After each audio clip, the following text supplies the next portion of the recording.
So, hello everyone. I'm gonna get my sketch. Okay, thank you all for coming to this special event we are holding on behalf of the Argentina Society. First, I want to thank Luis Moreno Ocampo that is there in the US watching us via Zoom. Thank you, Luis. Thank you to the Argentina Society, to all the members, but especially to the co-presidents, Joaquin Caprarulo and Rosario Faciga, that are right here. And thank you, Francisco Garcia Gibson, that kindly accepted to say a few words about the importance of the Juntas Trial that we are going to talk today. So a quick presentation, a quick schedule for today. First, Francisco, fellow researcher of here at the Department of Government of LSE, that is working on the ethics of climate change with the Marie Curie Fellowship, are going to say a few words. Afterwards, we're having a conversation with Luis. And finally, afterwards, we're having a screening, the screening of Argentina 1985. So, Francisco, without further ado, we can start with your words. Great, thank you, Joaquin. I just wanted to make 3 points about the trial. First, as far as I know, it's the only case where people who committed crimes against humanity were tried and punished in the same country where they committed these crimes. Secondly, it was a situation where there was institutional weakness in Argentina, so it was dangerous to engage in this kind of trial process. And thirdly, I think this trial is a great example of a liberal constitution at work. So we have, on one hand, due process was respected. So the idea that every citizen is entitled to the same kind of treatment, regardless of how severe the accusations against them are. In courts, they are entitled to the same kind of treatment. And the flip side of that, doesn't matter who you are, how wealthy you are, how powerful you are, how much popular support you have. If you committed a crime, you're going to undergo the same punishment as everybody else. And finally, another aspect of liberal constitutions, the basic rights were at stake. So this is a trial about violations of fundamental rights, and they were people were trying for that. So in sum, I think, this is a case where a liberal constitution was working at its best, and it's a unique example in the sense that nowhere else were crimes against humanity tried and punished in the same country they were committed. Yes. Thank you.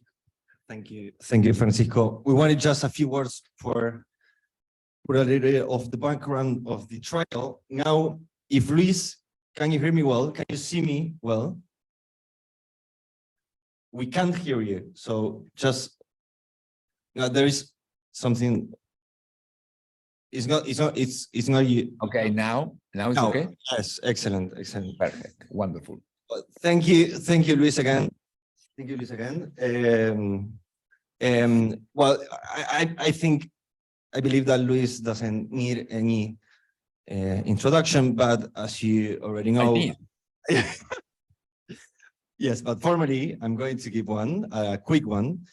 Luis is the first chief prosecutor of the ICC, of the International Criminal Court, but more related to the topic that we are touching today, Luis was the deputy prosecutor of the Juntas Trial, the trial that is depicted in the movie that we're watching today, the high-nominated movie, Argentina 1985. Luis, alongside Julio Trasera, had a role to accuse these guys, the last dictatorship of Argentina, the dictatorship from 1976 to 1983. So we're going to have a chat with Luis, informal chat, and obviously anyone who wants to jump in and to ask something about the trial, all the movie is invited to do it. I wanted to make the first question, Luis. That is, I want to know the personal background of you there in 1985. What were you doing before the trial? Why did you end up accusing these guys? Well, I got your age. I was a clerk at the Solicitor General Office in the Argentinian system. So my job was to prepare opinions of the Solicitor General to present in Supreme Court cases. So I was studying, as Francisco mentioned, the liberal constitution. And I was also, in those days, democracy was back. And I was very active in the university because I believe in education. So I was the deputy director of the research area of the law school at Buenos Aires University, and I was teaching criminal law there. So my job was a completely academic or library work. And then Estracera called me to help him, and the movie showed that, more or less that, because we know Estracera from the university. So he asked me if I want to help him because he was alone. And the movie showed how people were refusing to support him. People were afraid or ideologically committed to the dictatorship. So when Estracera invited me, I said, of course, yes, Julio, but you have to know, I never worked as a prosecutor. I never did a criminal case in my life. I know criminal law, I know about the constitution and principles, but I had no practical experience. And then he said, look, it's better because the law, if we do it in the normal way, doing in written, taking testimonies in written, we never will complete the investigation in the time we need. We need to do the investigation in 4 months. And the law, we were using the military code that for time of war, so it was a very flexible system. We really have flexibility to do what we want.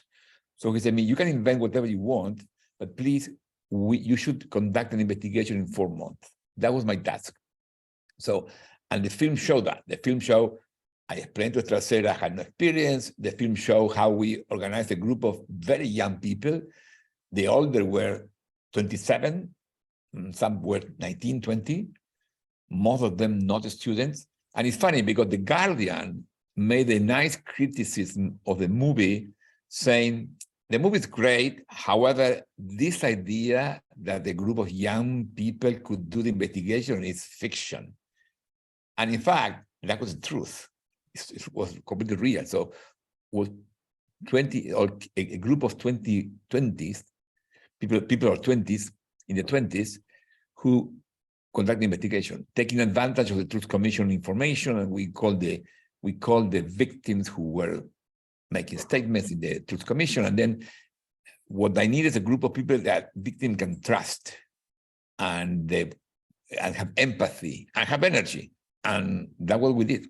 So that is the background of this investigation. And that is most of in the movie pretty well. How did you manage to earn that trust? Well, it was very important that Julio Estracera, the chief prosecutor, was talking to the media and showing determination and saying, we need your support, we need your information. So people trust him. And then when we called them, they came. Basically, we did the investigation based on the victims. We called them. So Pablo Diaz, he was 17 when he was abducted with other kids from the high school. He came and he told us, okay, this happened to me, but he also gave us a copy of the habeas corpus that his family presented on those days, showing the similar version. And then he mentioned his torture, but also how other of all of his friends were tortured, some of them disappeared. And so basically we build the evidence on the base of the victims. And that is not the normal way to do it. The police normally investigate the crimes. This is a kind of organized crime. And the police normally investigate organized crime through members of the organized crime. But Julio told me, you cannot use the police. You should not use the police because they were involved in the crimes. So we tried a different path and was very good, working very well. I'm interested in this because now we see the trial as this incredible landmark in the history of Argentina. How did you feel? I mean, did you take it as a normal job, or did you take it as this historical job that you were doing? Come on. When Julio offered me look, first, I was 14 when I decided to be a lawyer because I was in the house of my grandmother in El T in 1966, a previous coup d'etat. And I have two uncles who were colonels, and they were involved in the coup d'etat on 66. And they discussed with my father, who was against the coup d'etat. And so both sides were my family. I love both of them.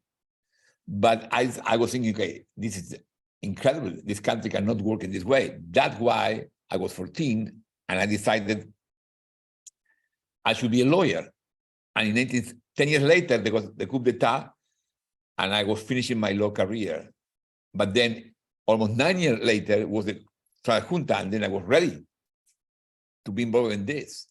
And for me, it was impossible to say no, but also I was thinking, okay, but I could be killed. I could be killed. So I should think on this. So my decision was, okay, while democracy is working, they will not kill me. Because the killing were not isolated individual, was a structural thing. So they will not kill me while democracy is working.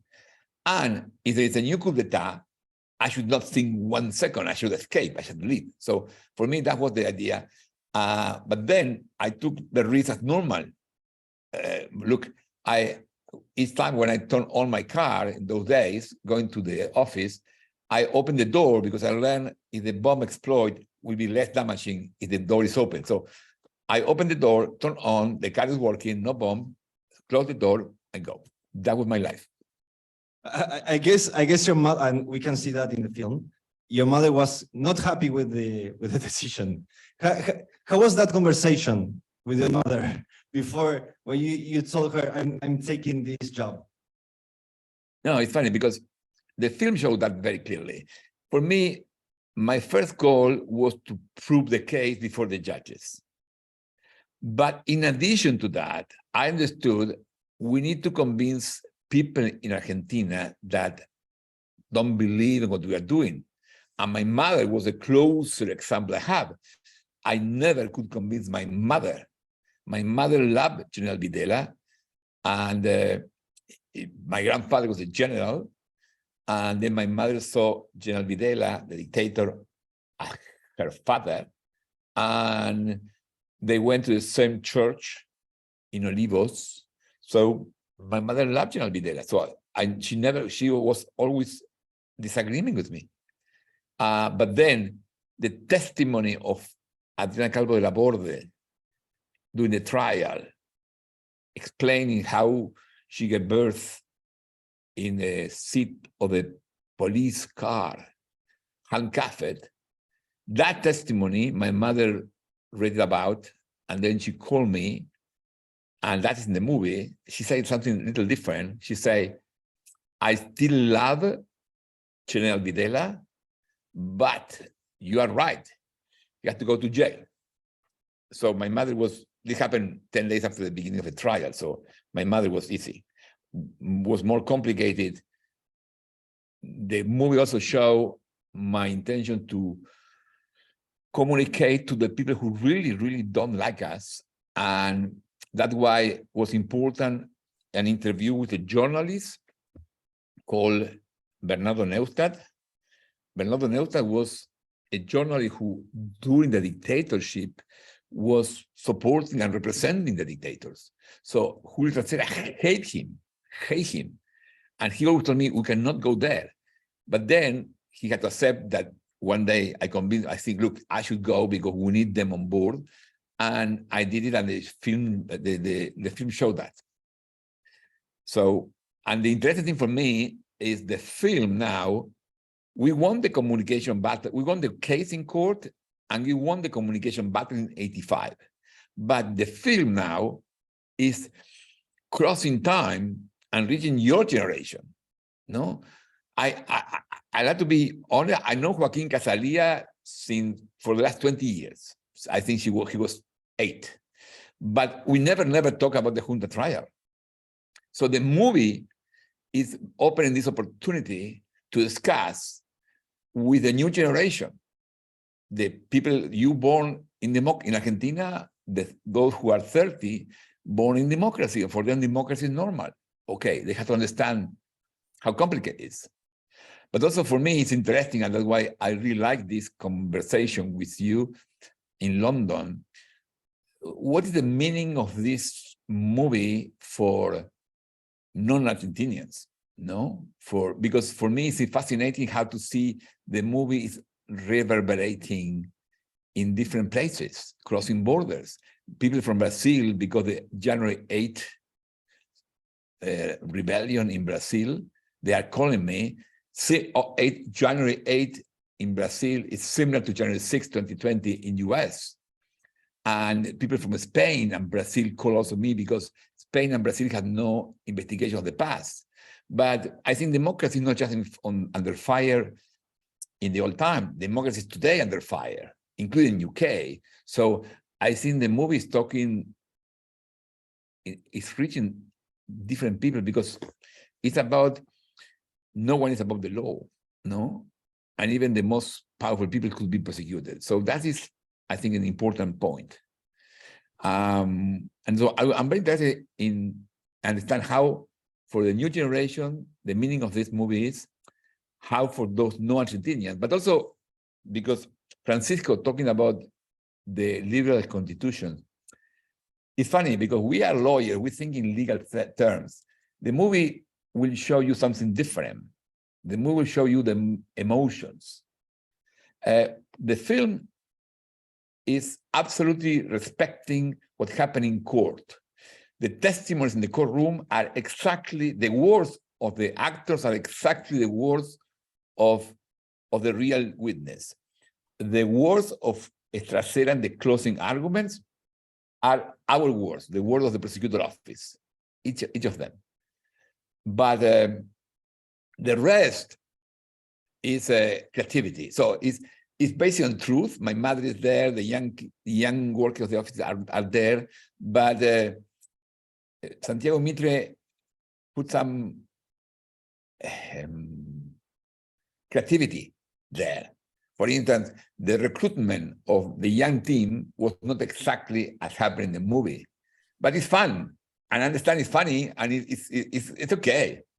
And so there are many aspects that Mitre put some creativity, making the story more attractive, more fun. And for lawyers, I think that's my point. The movie crossed time, space, but also disciplines. We believe in law, and I try to insist in the law. For instance, I learned that Mitre needed combine legal ideas with emotions. So I suggested him, and he took the idea. It's in the movie. One of the judges say, when the judges decide to take the case, the judge say, we will offer to the dictators what they did not give to the victims, a fair trial. This idea of a fair trial was emotionally interesting and legally important. And then Mitre took it. And the second idea he took is the idea we're going to prove the case, but also the idea that one of the judges say, okay, we take the case, but if the prosecutors have no evidence, I will acquit. And that's a crucial important. Yes, it's a fair trial. But then beyond that legal combination of emotions, for me, I'm learning how normal people are not following rules. They follow emotions. And the director is able to present the emotions and the social impact, the legal impact through families. So he used Estraceras, and you will see in the movie, the courtroom is okay, it's textual, but the families are creativity. So he put the Estracera family, showing how Argentine society was supporting law, but afraid to challenge military power. My family, it shows to show how the army people feel it's so unfair to challenge what they did. And the victims, the testimonies show the impact of a lack of law in society. I remember one of the witnesses said she went to present a claim to the police station about how a group abducted her sister and her nephew. And when she was making the claim, she recognized the police officer taking notes was the same person with a face cover, was one of the persons abducting her family. So, and that is for me a great image of the meaning of a dictatorship. What you will do if the police is attacking you? Who will protect you? And so that is for me interesting to see, for the lawyers to understand, okay, to be massive, to be popular, we need emotions, and that we need films. That's why for me, I am in Los Angeles because I'm teaching, I was teaching at Harvard, but now I'm teaching in the Los Angeles USC Cinematic Arts School, how movies present narratives on war, crime, and justice. Because look what happened today with Putin. To stop wars, is not enough law. We need people against wars. And normally, in the US, the war in Iraq is still accepted by the Congress. So war makes some leaders popular. And that's why we need to keep working on how be sure war is not the way to manage conflict. So that's why I really like this movie, and I like to listen to you, new generation thinking on what happened in Argentina 40 years ago, people from outside Argentina and thinking how this movie impact them. And after the movie, I like to have people explain to me that this distinction between law and emotion, how to combine them. That's it. See, someone has to do a PhD dissertation about that, Luis, or 3 PhD dissertations. I think we have a question. Is that working? No. Here. Question via Zoom. Yeah, we have a question via Zoom. Luis, thank you so much again for joining us today. If you have any other question, you can just raise your hand. We will be giving you the mic. But the first question that we have is via Zoom. So if Laura, you want to unmute yourself, you should. No? Just wait a second. We need to admit you.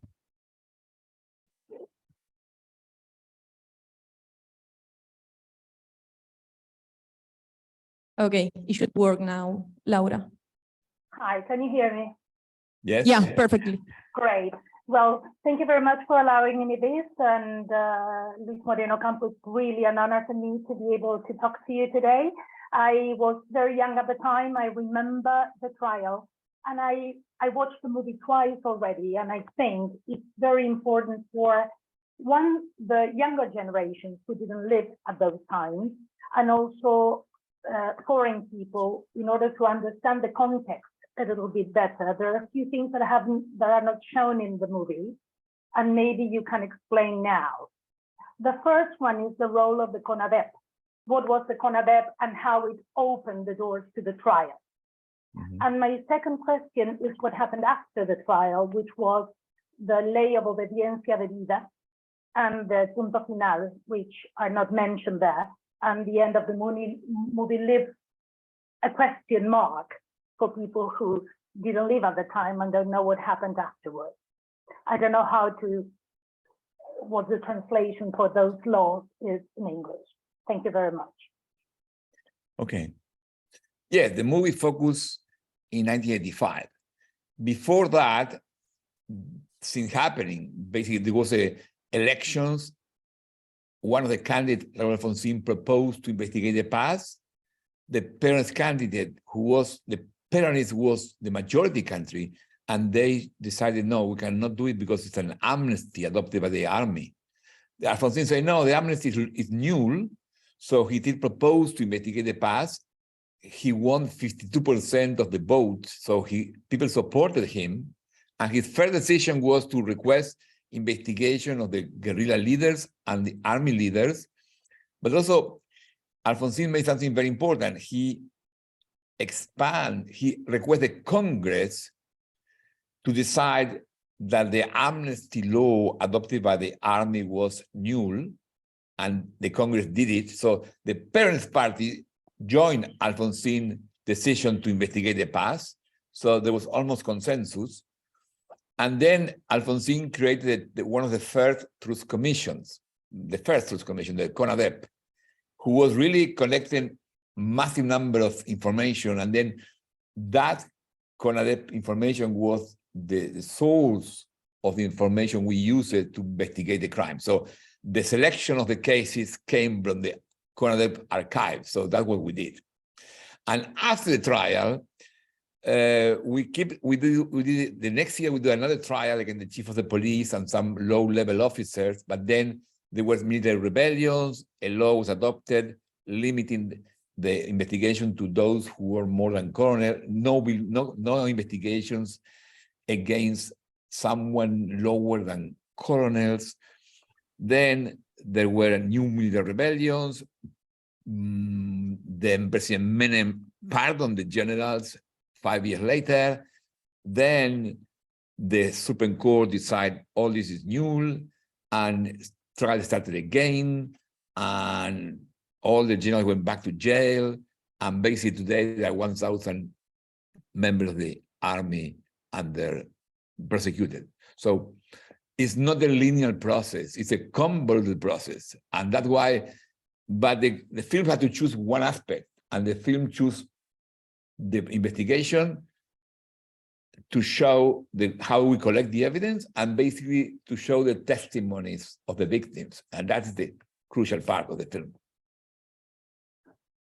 Thank you, Laura. Thank you, Laura. Thank you, Luis. We have Rosario there. Do you have a microphone? Hi. Okay. Yes. Hi, Luis. I am Juan Llosa from Córdoba, Argentina. I would like to stress the point made by Francisco that in Argentina, this is the only trial made by the same government, the democratic government now, that punish the offenders of crimes against humanity. That's very important. But this also shows, I think, a weakness of the movie, that it looks like it's like something like that you and Stracera made just like alone. He in one time, in the moment says, we are alone. But the fact was that the trial was designed by the state, specifically by the decision of Alfonsín, but also by the group of Carlos Nino and all his fellows. So I would like if you can tell us, I really don't know this point, how was the relationship between the group that designed the trials and you as prosecutors? Thanks. It's very interesting you mentioned Carlos Nino and Jaime Malamud, because you are in a university, and I think crucially important was that Carlos Nino and Jaime Malamud, two professors, very academic people, in '82, they decided to be involved in political life, and they had the idea to prosecute the generals. And they met different political leaders, and Alfonsín took the idea. So, yes, Carlos Nino and Jaime Malamud were two professors who jumped on political life, and they created the idea.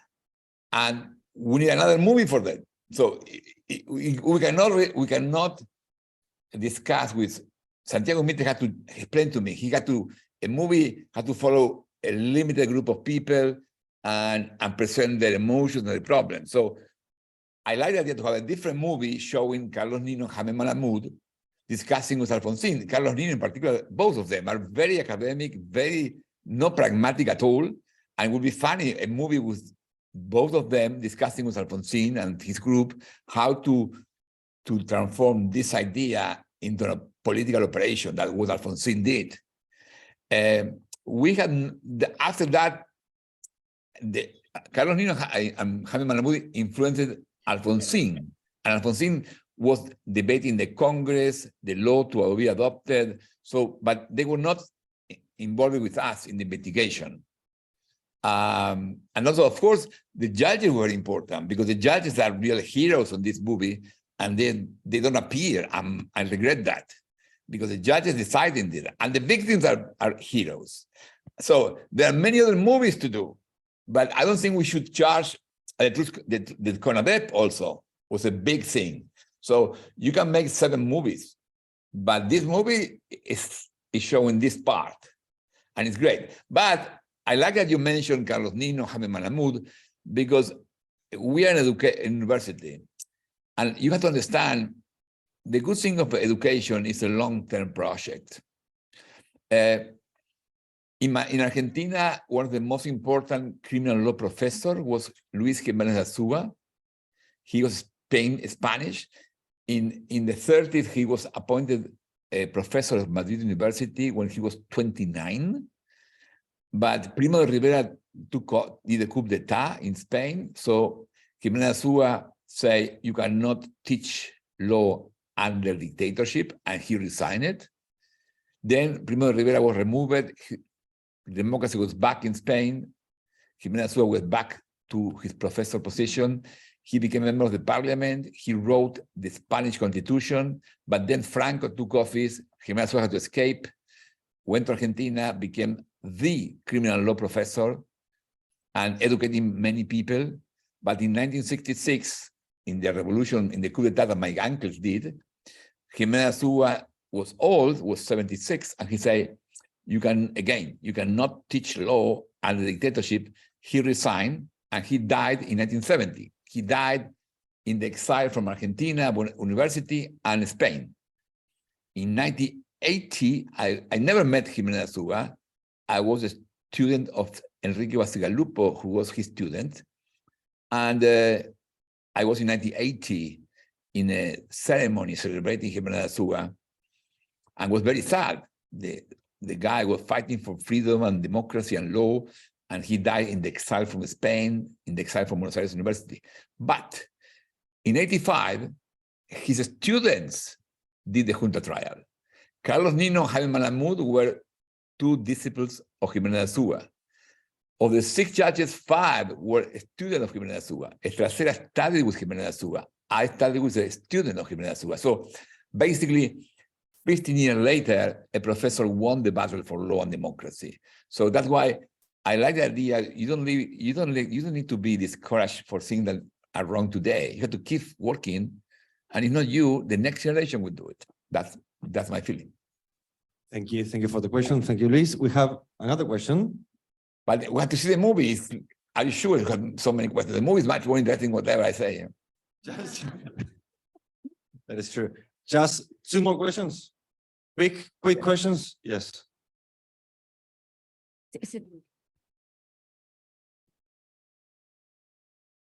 There you go. Hi, Luis. I'm Lian. I'm a journalist from the Philippines. We had our own dictator the same time as you guys, but we never had a junta trial.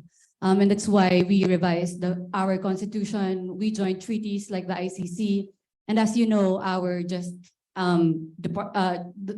recent dictator pulled out of the ICC. So just based on your experience as a prosecutor in your domestic trial of your junta and your experience as a prosecutor of the ICC, what are your thoughts on this discussion about like the relationship or even conflict between a domestic mechanism and an international mechanism? Which is more important? Which would you feel like takes priority? And what if the country will never be able to hold its own domestic trial? Just your thoughts on that. Well, we are in a better world today because now we have national and international possibilities. Philippines is a good example. But 2 things. First, investigating the crime is important, but it's a piece of the more complex social activities. And even if you win the case, as we won the case in Argentina, I was thinking we were transforming Argentina into Sweden. No, Argentina is not Sweden, but it's not the same Argentina at 76. So the battle for justice is permanent. You never end. So you have one dictator, it's gone, then you have a new dictator coming, and then you have to keep fighting, and you have to keep understanding and learning how to improve, not just prosecuting bad guys. In Philippines, for instance, the argument of Duterte was to control drug dealers. And drug dealers and organized crime is a complicated problem. So we need a new thinking how to control organized crime. At the same time, not allowing the people proposing kill others be the heroes. So I think it's just, you are not alone in Philippines. Now ICC is supporting you, and we can think more how to help Philippines to manage violence. And that's, for me, the movie is about. Argentina 1985 is about treating the violent people as criminals with rights. Argentina 76 was treating violent people as enemies with no rights. They can be killed. And that's a crucial distinction, still valid. Are we treating violent people as enemies to kill, or in suspect that could be prosecuted? Criminals or enemies? That's the crucial distinction. Thank you, Luis. Great question. Last question from behind there.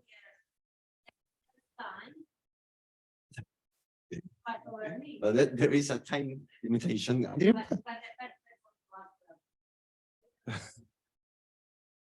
Okay. Yes, please. Okay, so my name is Tomas. I am a student here at LSE. I'll try to be very quick.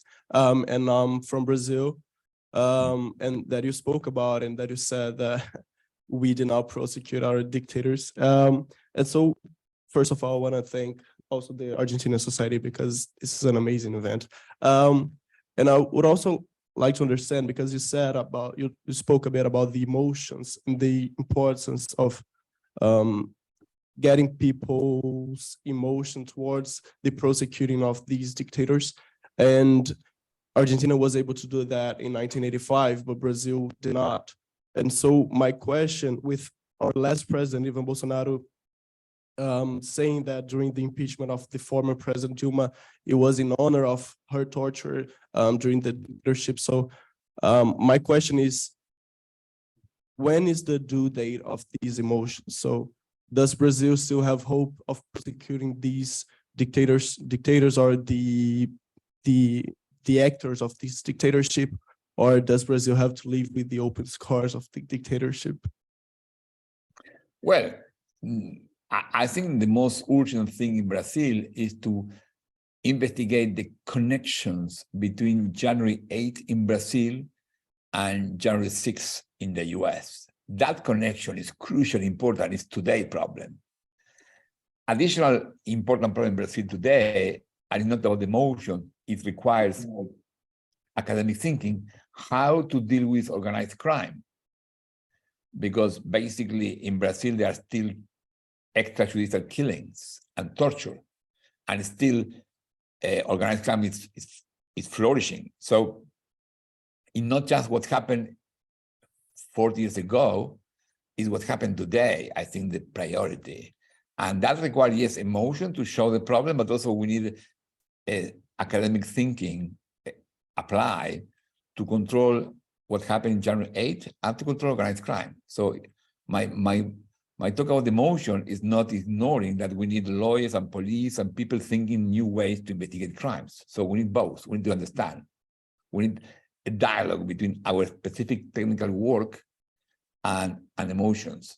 And we should think in the same way Carolino, Jaime Malamud understood the priority in 1982 in Argentina. Today, Brazil's priority is to control January 9th repetition, January 8th repetition, and to control organized crime. That should be the lawyers and criminal lawyers' priority. Thank you, Luis. Thank you for the question. And please, ma'am, yes. Hello, nice to meet you. I want to ask a question. What happened with the boss of the guerrilla? Because I know that it was a big boss in FARC and Montonero that was the one that started this war, this dirty war, putting bombs in public place, private houses, and terrorizing all the country. What happened with them? Because nobody say anything about them. They have been bring to justice or what? Because I read it in a newspaper in Spain years ago that Firmenich was enjoying his $1 million that he gained by criminal activities in Buenos Aires. So what happened with them? They are free, nothing, no one bring them to justice. In 83, the first decree of President Alfonsín was to order the investigation of the guerrilla leaders. And in fact, they were investigated and they were prosecuted and they were in jail. They were in jail, including Firmenich, the one you mentioned. Then in 1990, President Menem pardoned them. And from there, they are no more in jail. And that's a big part of the memorial debate. So because the debate is about, okay, in particular, what's difficult to justify is the violence of the guerrillas during the democratic government. 1973, we have a democratic government, and the guerrillas were still acting. So I think they are in the same way we can discuss more the role of Carlos Nino Malamud.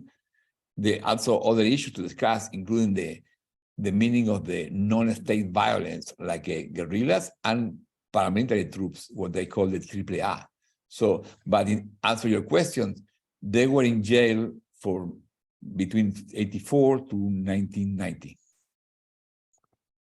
Thank you, Luis. Let's give an applause to Luis and to the audience. Enjoy the movie and send me a comment, okay? I like your comments on the movie after, please. Bye. Enjoy it. Thank you very much, Luis, again. Yes, people in Zoom also